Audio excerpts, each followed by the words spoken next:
What is a property management company and what is it that they actually do? If you're going to play the game of real estate, you need to really understand this very concretely. So in today's video, I'm going to break it all down for you.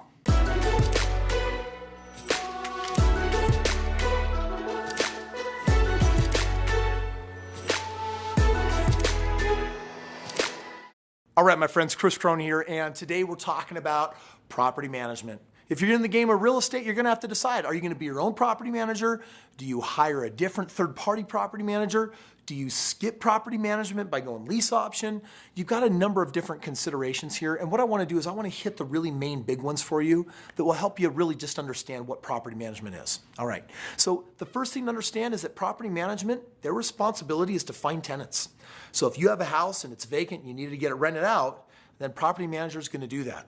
My experience with most property managers is they do not sell lease options. They just do property management. And the reason why that's kind of a big deal is because you might say, Kris, I love your lease option strategy, but if you call up a property management company, 99 out of 100 are going to say, that's not really our bread and butter. It's not really what we do. They will find you tenants. They will also replace tenants, okay? Now, the other thing that's really important is they're going to collect the money.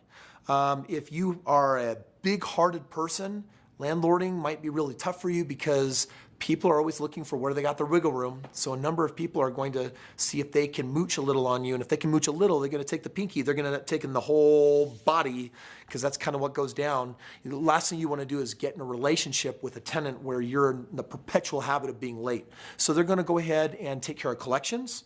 They'll also take care of fining. They're going to enforce the contract, right? If the people are late, there could be some late fees, and they're going to enforce and make sure that the contract is appropriate, that it's legal, and that the moment anything is broken, we're erring on the side of justice instead of mercy to make sure that the investment goes according to plan. They're also going to take care of evictions. You're going to have some, if you buy enough homes, you can experience eviction. I know there's a lot of people worried about nightmare tenants. You know where most nightmare tenants come from? It's not property managers placing people.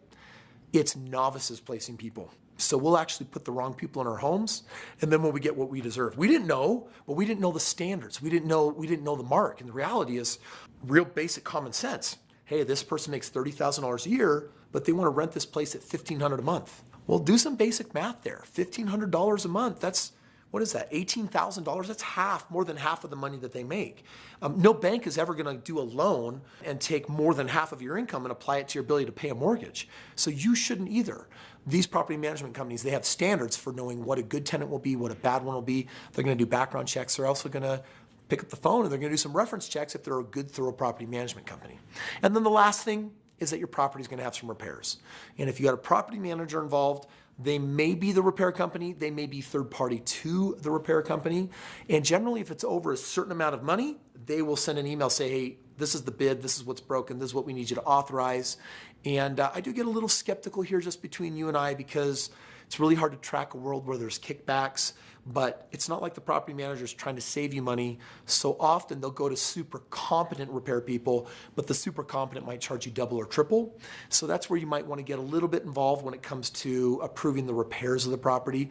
But outside of that, it is nice. It can be totally headache-free. Something breaks, and they're going to take care of it. If it's over a certain amount of money that you set up with them, they're going to make sure that they get your buy-in and approval.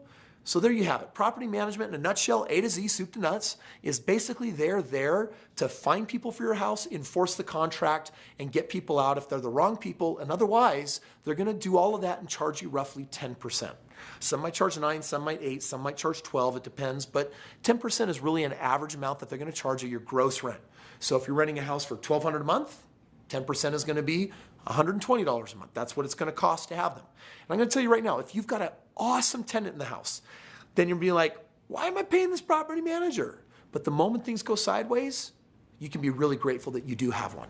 Again, all the more reasons why I love my lease option course. You may want to check out some of those videos because the properties do manage themselves. I get superior cash flow and I don't have to pay property management. But that's not going to be the perfect scenario. It's not going to be the perfect situation in every scenario. So friends, there's property management. Hopefully this helped you out. Make sure you subscribe and we'll keep rocking our real estate content for you.